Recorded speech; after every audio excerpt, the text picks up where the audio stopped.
समस्तीपुर का वारिसनगर, मेरा नाम प्रशांत राय है और आप जनता जंक्शन देख रहे हैं।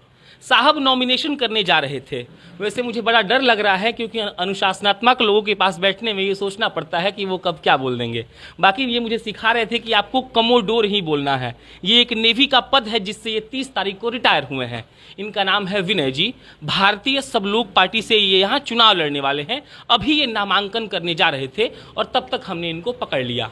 सोचा कि इनसे कुछ सवाल पूछ लिया जाए कि चुनाव का नामांकन करने से पहले आपके मन में वारिसनगर के लिए क्या है। आपने ऐसा क्या सोच रखा है कि वारिसनगर का उत्थान जैसा कि आपने नेवी में किया होगा वैसा आप यहाँ कर देंगे। तो साहब हमें अब जवाब देंगे। पहला सवाल ये रहेगा, चुनाव क्यों लड़ना पड़ रहा है आपको? देखिए, मैंने सेना में काफ़ी दिनों नौकरी की है।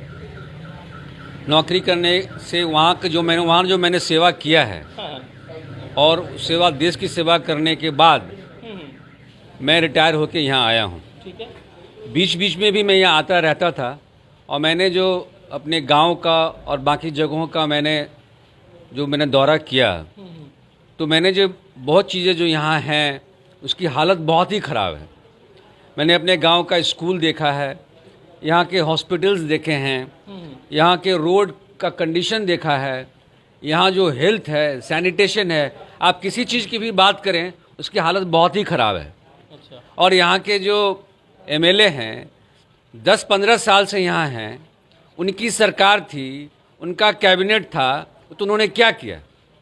मैंने बहुत लोगों से पूछा कि उन्होंने इस क्यों ठीक नहीं किया। लोग की इतनी शिकायत है, वो बोलते हैं कि एमएलए की वजह उनको किसी ऑफिस में अफसर होना था। अच्छा। इतनी हालत ख़राब है। आप बताएं, आपने कुछ स्कूल यहाँ पे देखे होंगे। मैं नेवी से हूँ, मैं कॉमोडोर हूँ। आप बताएं, इस स्कूल में पढ़ के कोई एडमिरल बन सकता है या कोई उच्च अधिकारी अच्छा फिजिशियन बन सकता है? बहुत ही मुश्किल है। अच्छा। तो जब तक इन स्कूलों की हालत ना सुधारी जाए, बच्चे पढ़ेंगे नहीं, आगे बढ़ेंगे नहीं, हॉस्पिटल से कंडीशन इम्प्रूव नहीं किया जाए तो लोगों का ट्रीटमेंट होगा नहीं, लोग कहाँ जाएंगे? समस्तीपुर के वारिसनगर का राजनीतिक परिचय ये है कि यहाँ से अशोक जी विधायक है जदयू के पिछले 10 साल से। एक राजनीतिक परिचय ये भी है कि यहाँ पर भाजपा का या फिर अन्य पार्टियों का स्थिति थोड़ा डाउन रहता है। आप राजद के लीजिए, यहाँ लोजपा और जदयू शुरू से ही राज करते हुए आ रही हैं। बाकी भारतीय सब लोग पार्टी से इस बार साहब खड़े हुए हैं। एक बात बताइए, शिक्षा और स्वास्थ्य के बारे में सब लोग बोल देता है। अभी हम लोग आ रहे थे, आपको रोड दिखा? कैसा लगा रोड आपने देखा होगा, आप हमारे साथ आ रहे थे। अब कार, छोटी कार है, अगर अंदर चली जाती है तो निकालने के लिए 10 लोगों को बुलाना पड़ता है। अब कार ऐसे लगता है कि आप जो है सो कुछ जर्नी करें, उसके बाद आपका पेट खराब हो जाएगा, शरीर में दर्द होने लगता है। रोड, गाड़ियाँ धीरे चलती है। अब ये बताए, अगर सभी गाड़ी, नई गाड़ियाँ भी इस रोड पे चलेंगी, कुछ दिनों में वो गाड़ी खराब होने जा रहा है। बजाय जिसका गाड़ी, उसका तो लॉस होना ही होना है।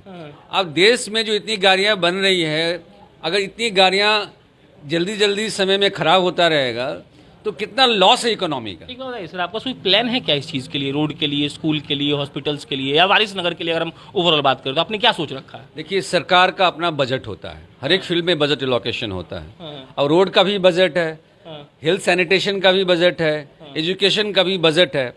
अगर ये पैसे सारे के सारे जिस काम के लिए दिए गए हैं उस काम में अगर जाएगा तभी तो रोड इम्प्रूव होगा। अच्छा, सुधरेगा। अगर वो पैसा किसी के पॉकेट में चले जाएगा तो रोड कहाँ से बनेगा? हर राजनेता यही दावा करता है सर कि जो एलोकेटेड मनी है वो हम उसको सही जगह पे अप्लाई करेंगे। तो क्या आपको लगता है कि वो जस्टिस कर पाता है? नहीं कर पाता है, तभी तो रोड खराब है। तो इसकी क्या गारंटी है कि अगर आप चलिए जीत के आ जाते हैं तो आप एलोकेशन उसका मनी का सही तरीके से करेंगे? पहले तो आपको मैं बता दूं, जो मेरी जो पार्टी है, भारतीय सब लोग पार्टी, उसका प्रथम उद्देश्य ये था कि इसमें कोई किसी तरह का करप्शन ना हो। आप जानते हो या ना जानते हो, मुझे मालूम है या दुनिया जानती होगी, आप किसी पार्टी से टिकट लेने जाइए तो पहले तो काफ़ी पैसा दीजिए। उसको देने कितना दिया है? मैंने कुछ नहीं दिया है। 50 लाख? कुछ नहीं दिया है मैंने। अब आप किसी भी पार्टी में जाइए तो पहले तो पैसा दीजिए, उसके बाद बाहुबली की तरह आप उस इलेक्शन को जीतने के लिए फिर करोड़ों खर्च करिए। और जब करोड़ों टिकट लेने में और इलेक्शन जीतने में खर्च करिएगा, उसके बाद सरकारी एलोकेशन जो होंगे, जो आपको मॉनिटर करना है, ये आपको देखना है, उसमें आप कोशिश करिएगा कि उसमें से कुछ पैसे पॉकेट में चले जाएं। अच्छा। इस तरह पैसे अगर डाइवर्ट होने लग गए यहाँ वहाँ, तो जिस काम के लिए पैसा बजटरी एलोकेशन हुआ है वो फिर वो चीज़ बनेगा कैसे? अच्छा। हॉस्पिटल का पैसा हॉस्पिटल में जाएगा नहीं, रोड का पैसा रोड में जाएगा नहीं, तो कैसे व्यवस्था सुधरेगी यहाँ? अब संक्षिप्त में बात करते हैं पार्ट बाय वार्ड, ठीक है? तो अभी हमको बता दीजिए आप, पहले आप एक बात जान लीजिए, भारतीय सब लोग पार्टी के संस्थापक हैं अरुण कुमार, जो जहानाबाद के पूर्व सांसद थे, उन्होंने पार्टी बनाया है जिसका नाम भारतीय सब लोग पार्टी। तो अब संक्षिप्त में आते हैं, पार्ट वाइज 5 चीज़ें अपनी उंगली पर गिनाइए जो वारिसनगर में बदलने की सख्त ज़रूरत है। ये पहला चीज़ तो है कि हमारा जो स्कूलिंग है, जो स्कूल का व्यवस्था है वो सुधारना है। अब इसको डिफाइन करिए, आप कैसे सुधारेंगे? अब स्कूल में इंफ्रास्ट्रक्चर डेवलपमेंट होना चाहिए, उसमें कंप्यूटर्स आने चाहिए, नई जो इंस्ट्रूमेंट्स हैं वो होने चाहिए। अगर लैब है तो लैब में सारे इंस्ट्रूमेंट्स होने चाहिए।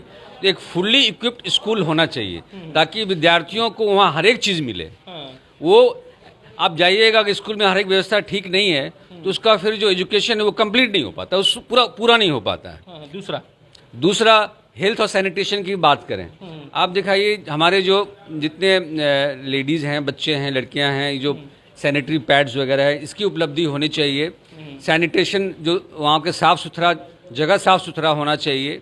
लोगों का जो हेल्थ कंडीशंस है उसमें इम्प्रूवमेंट होना चाहिए, उसके लिए फैसिलिटीज़ देना चाहिए ना। ये दूसरा हो गया। बस मैं यहाँ पे एक सर को रोक रहा हूँ, ये पहले ऐसे प्रत्याशी हैं जिन्होंने लड़कियों के लिए सैनिटरी पैड की बात की है। मुझे मुस्कुराहट इसलिए नहीं आ रही है कि मैं इस पे हंस रहा हूँ, मैं खुशी से हंस रहा हूँ कि ऐसा कोई है जो खुलकर कह रहा है कि हाँ सैनिटरी पैड लड़कियों के लिए ज़रूरी है। बाकी अभी तक कम से कम 18 इंटरव्यू ले चुके हैं, ऐसा कोई नहीं मिला जो ये बोला कि बिहार के सुदूर गाँव में भी लड़कियों के लिए सैनिटरी पैड जरूरी है। ये तीसरे के पहले मैं बता दूं कि मैंने काफ़ी NGO से भी मैंने बात की है। अच्छा। अगर गवर्नमेंट का फंडिंग सफिशिएंट नहीं है तो रेड क्रॉस है, बहुत सी ऐसे ऑर्गेनाइजेशंस हैं जो ये चीज़ देने को तैयार हैं। बट हमारी ये कोशिश होना चाहिए कि हम उनसे बात करें, यहाँ लाने की कोशिश करें। तीसरा बताइए क्या आपका? और जो हमारे तीसरा, जैसे मैं पहले मैंने बताया, हमारा जो रोड का जो कंडीशन है इसका सुधरना बहुत ज़रूरी है। अगर रोड ट्रांसपोर्टेशन ठीक हो जाए तो उससे जो बाहर के लोग इन्वेस्टमेंट करना चाहते हैं, यहाँ आके अपने फैक्ट्री लगाना चाहते होंगे या कुछ अपना बिजनेस करना चाहते होंगे, तभी वो आने की कोशिश करेंगे। अगर इजी टू अप्रोच हो जाएगा, राइट? आप सही बोल रहे हैं। अगर रोड ही ठीक नहीं है, ट्रांसपोर्टेशन ही ठीक नहीं है, तो कौन अपना इंडस्ट्री यहाँ लगाने की कोशिश करेगा? उसको बहुत प्रॉब्लम होता है, इससे दिक्कतें होती हैं। इसलिए हमारा ये रहेगा उद्देश्य कि जितने हमारे वारिसनगर में जितने रोड हैं वो अच्छे बन जाएं ताकि गाड़ियाँ अच्छी तरीके से चलें, बिजनेसेस इम्प्रूवमेंट। चौथा हमारा ये रहेगा, हमारा ये एफर्ट रहेगा कि जो स्वास्थ्य का जो कंडीशन है वारिसनगर में वो उसमें सुधार आए। हमारे जो बच्चे हैं, हमारे जो बुजुर्ग हैं, अर्ली डेथ है, लोग पहले चले जाते हैं, बच्चों में भी काफ़ी डेथ हो जाता है। तो जितने प्रिवेंटिव मेजर्स हैं वो लिए जाने चाहिए।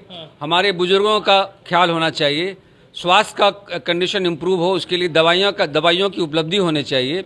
और सदर अस्पताल में जो आपको जैसे मालूम है इतना जर्जर हालत है कि वहाँ जाने के बाद लोग फिर बचते नहीं हैं, मरते ही हैं। उसका कंडीशन सुधरना चाहिए। तो पांचवा जो है, हमारे जो युवा लोग हैं इस जगह में, वो ये जॉब की अपॉर्चुनिटीज़ यहाँ बहुत कम हैं। जो कुटीर उद्योग है यहाँ पे लगाया जा सके, लोगों के लिए जॉब दिया जा सके, लोग अपने लिए कुछ काम कर सके, अपने परिवार को दे सके। तो कुटीर उद्योग का डेवलपमेंट होना यहाँ बहुत ज़रूरी है। आपको लगता है कि आप यहाँ के लोगों की मानसिकता को बदल पाएंगे? क्योंकि बिहार से हम लोग जाति को अलग नहीं कर सकते हैं, तो आपको लगता है कि जिस डेवलपमेंट की आप बात कर रहे हैं उसके नाम पर आपकी पार्टी को वोट मिलेगा? देखिए, मैं बॉम्बे में रहा हूँ, दिल्ली में भी रहा हूँ, नेवी में मैंने 34 साल जो निकाला है, और उसमें मुझे राष्ट्रपति के द्वारा मुझे अवार्ड भी दिया गया है और गवर्नर बिहार के द्वारा भी अवार्ड दिया गया है। मैंने काफ़ी मेहनत की है और मैंने ये देखा है इस दौरान कि बिहार के जो लोग नेवी में भी बहुत हैं, वहाँ के जो बिजनेसेस में हैं वहाँ भी लोग बहुत हैं। तो बिहार के लोग सब जगह काम कर रहे हैं और मैंने देखा है इस काम के दौरान कि वो लोग बहुत मेहनत से काम करते हैं, बहुत अच्छा करते हैं। लेकिन बिहार में क्यों नहीं करते हैं? तो बिहार के लोग जब बॉम्बे और दिल्ली में अच्छा कर सकते हैं तो यहाँ बिहार में क्यों नहीं करेंगे?